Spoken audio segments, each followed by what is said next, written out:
Can that be? I don't know what it's called. I forgot which one it is. Adat? Adat Israel? That's at Dawson.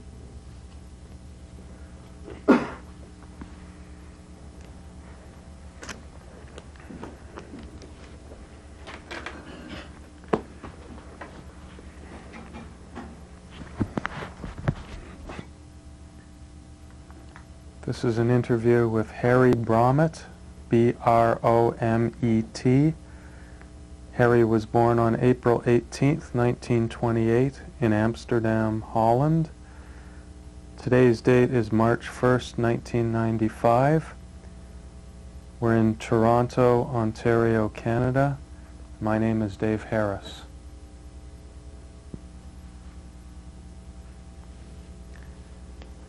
Please tell me your story beginning in Amsterdam in 1928. Well, I don't know if we can go that far back, but my whole family all are born and raised in Amsterdam. My parents, my grandparents, my great-grandparents and great-great-grandparents, they're all born and raised in Amsterdam. And when I can think back about when I was about 3 or 4 years old, then I went to kindergarten, and from day one I went to parochial school, which the kindergarten was Jewish, and later on the school where I went to was also a Jewish day school. What section of Amsterdam did you live in? I lived in the Jewish sections of Amsterdam, right in the center of Amsterdam, and even the street, what was close to my street, was called the Jew Street, or the Jodenbreestraat it's called actually, and I lived on Sint Antonius Breestraat, and about first we lived, my first years that I remember, we lived on number 68 in that street, and later on we moved to the next block, which was a corner house on that same street, and the corner street was the Zandstraat. Our house was looking out on 3 different sides of the neighborhood, and when you look out of the corner window, you could look to the bridge which was connecting the next street. I am saying this because it makes significant impact on what happened later on. Our house had 13 windows, and some of them came in on the other part of the street, and the other windows looked out on the second part of the street. And from the corner window we could overlook most of the Jewish neighborhood going into the next streets. Tell me a little bit about the members of your family. The memory? Yeah, members. The members of Yeah. my family. Mm-hmm. Okay, my father came from a butcher family. He was a slaughterer from profession, and he had also a wholesale on the abattoir. He worked on the abattoir, which was actually from the municipality. The abattoir was administered by the municipality, but people worked there, and not for the municipality. They worked on the abattoir for in their own businesses. And his father and his brother and his grandfather, they all worked on the abattoir. They all goes back into the into generations from the family. My mother's part, she came from a relative poor part of the family. Her, let me continue first with my father. He had 2 brothers and 2 sisters. There were 5 siblings. First, his one sister was the oldest one. Then came my father. 3 brothers, yeah, 3 brothers. How and many 2 of their sisters. names do you remember? Okay, the oldest sister was Marie. She was married to Moses Pach, P-A-C-H, and they had 2 daughters. The oldest one was Clara, and the other daughter name was Greta. Then was my father was the second sibling. My aunt was born in 1901. He was born in 1903. And then myself, I was the youngest at home. I had a sister by the name of Kitty. Then there was another brother who was 2 years younger than my father. His name was Jacob, and he was married to a Belgian woman. It was a mixed marriage. His wife was not Jewish. There was one son there by the name of Jacques. Then there was another brother who was younger again. His name was Gabriel. He was married to a Jewish woman. She came from The Hague. And then there was a younger sister, and she is still alive. Her name is Greta, and she was married to Leo van Gelder. And Leo died several years ago, but she is still alive. Then for my mother's part, my mother had, let me see, 2 brothers. She had 3 brothers and a sister, but her one sister died when she was still in her late teens, I would say. Then she had a brother who died approximately in 1934. Her younger sister, my mother's younger sister, her name was Fietje. Then her brother who died, his name was Leendert, L-E-E-N-D-E-R-T, Leendert, and he died approximately in 1934. Then there was a brother, Moses, married to also a Greta. They had 1 daughter, her name was Mary, and then another brother, his name was Nathan, and he was married to a German non-Jewish wife, and they had 2 sons who are still alive today. The oldest son's name is Harry, same as my name, and the youngest son named Peretz, but his Dutch given name at that time was Fritz, F-R-I-T-S, but he changed it to Peretz, and he lives in Israel, and his brother lives in Toronto. What were the political views of your mother's family? There were my mother and her family, from her part of the family, were highly involved in politics, especially communism and socialism at that time. Communism was not viewed as it was today, or even several years ago.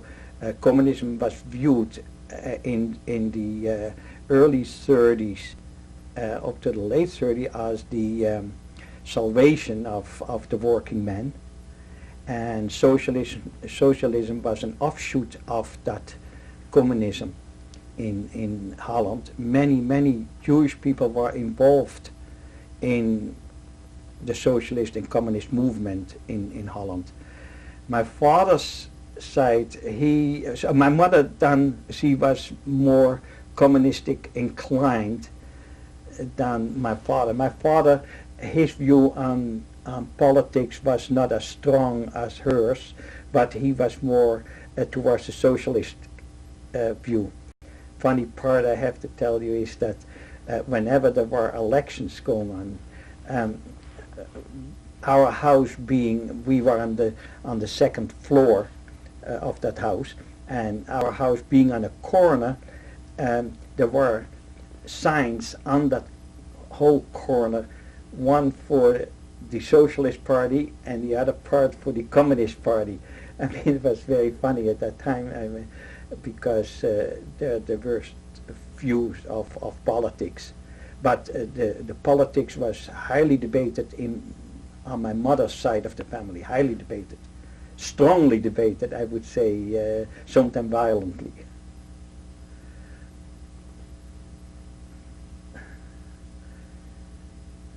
As Hitler took power in Germany, did your family take part in any of the repercussions? Well, here again, my mother's side of the family, they were from the beginning of the involvement of the coming of fascism in Germany. They were involved at that time with refugees who came to Holland. Not always Jewish refugees. There were many non-Jewish refugees coming to Holland, and my grandparents and her brother, my grandmother's brother, and their son, and that part of the family were highly involved with trying to rescue those people who came to Holland, and they wanted and tried to have passage in the Underground Railroad, almost what you could say, to England and to the United States. And I got to know most of the people because they came to our house. We harbored them in our house. They stood many times for sometimes for days, sometimes for weeks, not only in our house but also in my grandparents' house. And then at school level, especially when I saw those children, those Jewish refugees coming to our school, and was very traumatic. We were informed by the teachers who and what they were, and why they came to Holland. The difficulty of language for them was very traumatic for them in the beginning. They had to learn the Dutch language, and but they adopted. And I remember one couple coming to my grandparents' house. They were not Jewish, also refugees from Germany. Both of them were involved in the socialist movement in Germany and have to flee. His name was Joop and her name was Marie.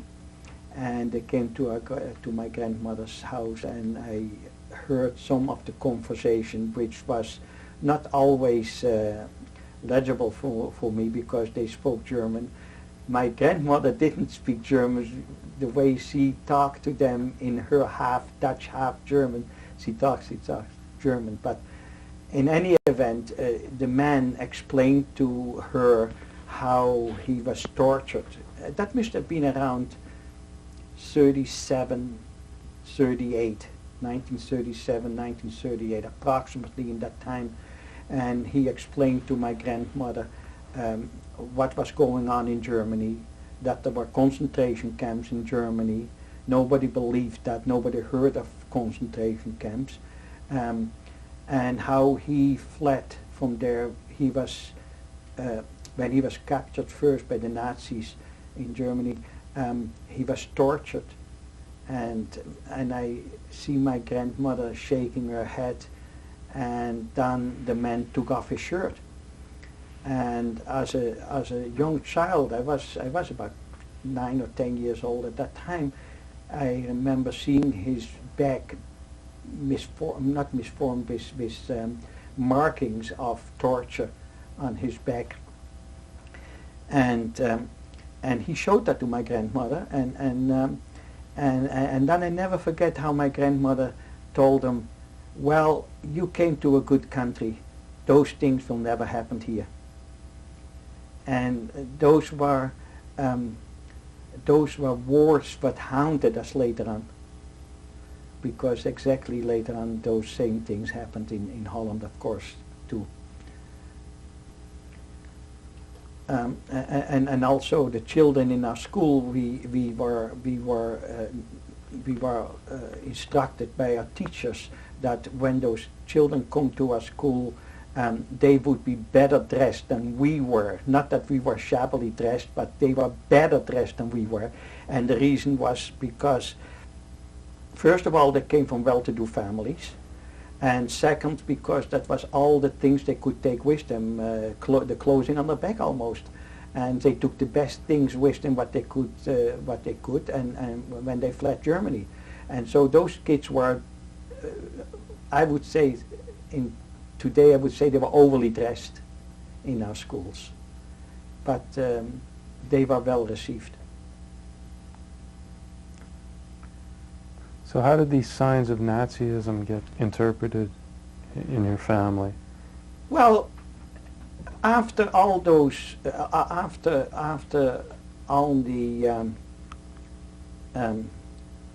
background information, we knew what was going on. Of course, the Communist Party especially was spreading the word of what was going on, but nobody believed it.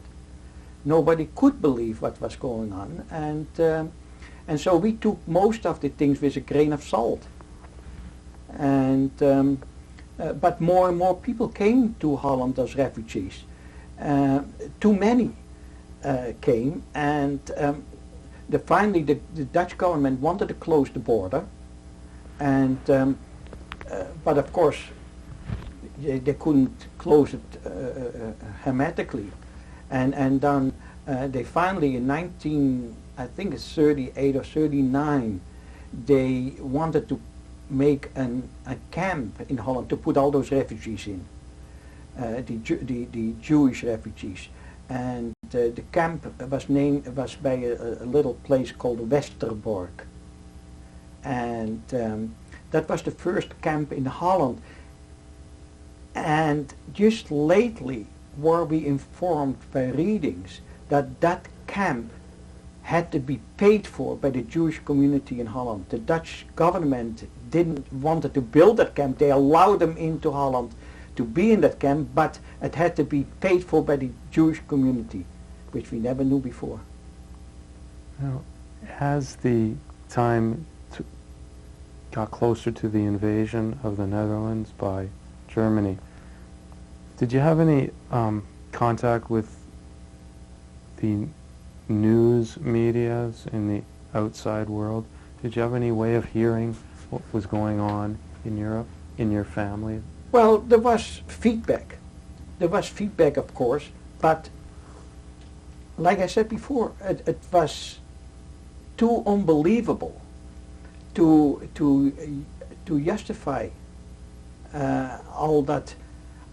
Those people who came to Holland, the refugees who came to Holland, we thought they were overreacting more than anything else. And but when the war started in 1939, from between Great Britain, France, and Germany, Holland was still not involved in it, and we still thought at that time that we would be neutral, as we always have been in Europe. In the First World War, 1914-1918, Holland was able to stay out of that war. And so I remember asking my mother questions about that thing. I said, don't worry, nothing would happen here. We were not too worried about it. But already at that time, the fascist movement in Holland was quite large. The fascist movement in Holland, by the time that the war started and during the war, grew to almost 200,000 members, paid members, not counting the sympathizers. Did you? And so this was a large amount it was a large movement. And Holland was also notorious for delivering to the Germans the largest SS regiment in Europe, volunteers. So what did you get in the Jewish quarter where you were? Did you get a feeling that the rest of Holland was perhaps not as sympathetic to Judaism? The war, of course, the war started for Holland on May the 10th, the morning of from the 9th on the 10th of May, and I never forget, it was a Thursday morning. Tell me about it. And it was a Thursday morning, and we heard the planes coming in, and we heard over the radio all the incidents that happened where a German parachutist came down on the Netherlands, and how they were betrayed by the fascist movement in Holland, the collaborators who have, before the war even started, being able to collect postal and police uniforms, which they had smuggled out of Holland, and in those uniforms the German soldiers invaded Holland. And so the Dutch soldiers didn't know where to shoot and at whom to shoot. So we were heavily betrayed by collaborators, and the war took only 5 days. Tell me how your memories of those 5 days. Well, of course, it was very exciting. I was 12 years old, and to me that was a big game.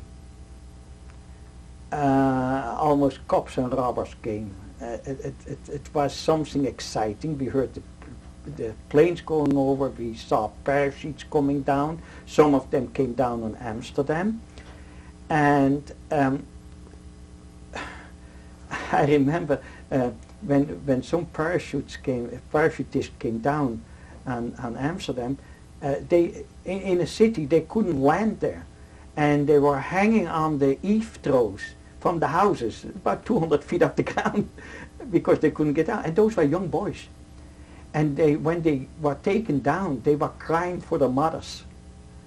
And that was one experience. Then I asked my mother, of course, what is going to happen with us? What happened if bombs would fall on Amsterdam? And she said, she said, one bomb on Amsterdam and the whole thing is destroyed. And that scared me. I was really scared for bombs being thrown, and I said, what do you remember of the First World War? No, she said, I can't remember too much. I said, you must be, because you were there. But apparently the First World War never made an impact on the people. How did the rise of fascism affect your father's job? Okay.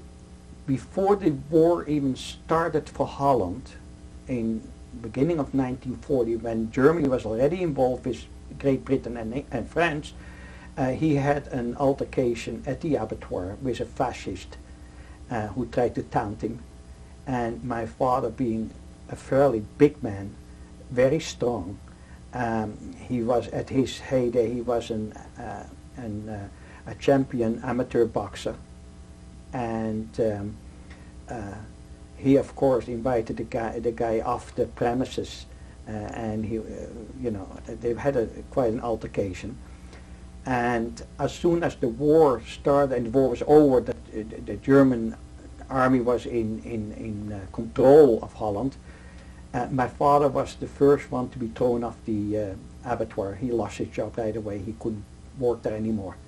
I was the first Jew who had to leave. And because of that guy who he had the altercation with. Did the Dutch Nazi Party become more visible? Involved. Yeah, they became involved. Actually, the first year from the war, from May 1940 till the end of 1940, at the beginning of 1941, there was not much difference going on in Holland. There was occupation, but there were no beatings, or there were no arrests, or there were no raids going on, or so on. But it started at the beginning of 1941, I would say the end of January 1941, when a small party of Dutch fascists came into our neighborhoods and started smashing the store windows. And some of our young Jewish guys, they didn't take that and they attacked them. And there was a big commotion going on, and they really beat the shit out of them, and they had to retreat fast. And they promised to come back the next day with reinforcement. And so some of our Dutch boys, they went outside our area to the harbor and invited the Dutch stevedores to help us when the next day when they come back, and they agreed wholeheartedly they would help us to fight them. And so the next day they did come back, the fascists, and there was a tremendous fight going on in our neighborhood. I was 13 years old, and I tried to get involved with that, but what could I do? But I remember I had a big oil lamp, an old oil lamp in my hand, and I was going to fight with that old oil lamp. And but of course I was not personally engaged in any fighting. But I remember at one corner in our neighborhood when they cornered a fascist there. Some of our boys, they cornered him and they threw him on the floor, on the ground, and one of our guys, they took an axe and split his head. And that was the first time really I saw somebody die from an attack, and it was very traumatic to me. And the German army had to come in there and break up the fight, which they did. And then the several days after, the Germans took represalias. They rounded up so many Dutch Jewish boys between 18 and 25, and herded them over to a square which was between the Portuguese, the Sephardic synagogue and the Ashkenazi synagogue. It was a square. They were across from each other, big synagogues, and they herded them up there, and 10, I think it was at that time, 10 boys were shot there, and the rest was rounded up, and as what we that time heard was they were sent to concentration camp Mauthausen in Germany. That was the first time I ever heard of, but we ever heard of people being sent to a concentration camp, and we still didn't know the impact of it. When that started, when they rounded up all those Jews, the Dutch population really got involved. They said at that time, you can't do that. You can't do that to our people. And a strike was proclaimed. It was what they called today the famous February 1941 strike. And most of Holland was on strike. No railways, no buses, no theaters, no everything was really.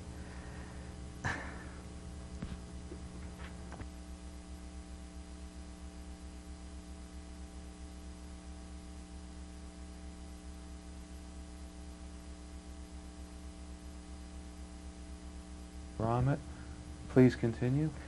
So after that strike and which was broken up by the Germans pretty fast, it was during maybe 3-4 days that people were really on strike and they were really sympathetic with the Jews and so on. Something what later on never happened again. People were the involvement was never anymore to that extent. They were more how would you say that, more relaxed about the whole thing. You know, they took it as well, what can we do? What is there? What else can we do? But right after that, after it was broken up, then what we called the so-called Nuremberg laws came into effect. And what that held was that from that time on, the Jews were forced to wear the yellow Star of David on the left side of their clothing, on every clothing, on your shirt, on your jacket, on your overcoat, whatever was visible, a yellow Star of David has to be worn with the word Jew on it. That was one. Then they came out with Jews were not allowed to go on streetcars anymore, were not allowed to go in parks, were not allowed to go in public parks. Then they were not allowed to go in public swimming pools, theaters. Then many restaurants were not accessible to us anymore, but that was not necessarily a German proclamation. That was a lot of times that the Dutch population put themselves the sign on the doors, Jews not allowed. And this is another indication what always hound us whenever we come on a plaza or want to enter a plaza, when it says no dogs allowed in this plaza, and we always put the word "and Jews" because that's what it says: no dogs or Jews allowed in the plaza or in the store or in the restaurant. It was always those two words: no Jews and no dogs allowed. And that till today that still hound us, that kind of notations, especially on plazas. My mother and myself, we were the only two in the family who refused to wear a yellow star. My father wore a yellow star, my sister wore a yellow star, but my mother did not, out of rebellion. And I followed her very closely because I found it kind of fun. Not that I had an idea of why should or shouldn't I. I cannot emphasize too much on the part that I was too young to understand the impact of it. And because I was not wearing a yellow star, I went around the neighborhood. Oh, and then I have to tell that too, then the Germans put up signs in the neighborhood from where you come outside the neighborhood into the Jewish neighborhood. They put signs on them and it says Jewish quarter. And there was barbed wire on the street where you came from outside the Jewish quarter, inside the Jewish quarter. But it was very difficult because even though they called it a Jewish quarter, it was not a ghetto like we would have known in Warsaw, for instance. It was more or less a half ghetto because many non-Jewish people lived in that same area. So it was not specifically Jewish, and nobody had to move out or in that area because of that. So no, there were not Jewish people brought from outside the city towards our quarters, and no non-Jews had to leave that area because they were non-Jewish. So it was kind of a mixed situation there. But the only part that you knew you were going in and out that quarter is you had to identify yourself when you passed the area from one area and the other. And so we had no stores practically where we could go to buy a produce. There was one market what was specifically for Jewish people, and the rest we couldn't go to.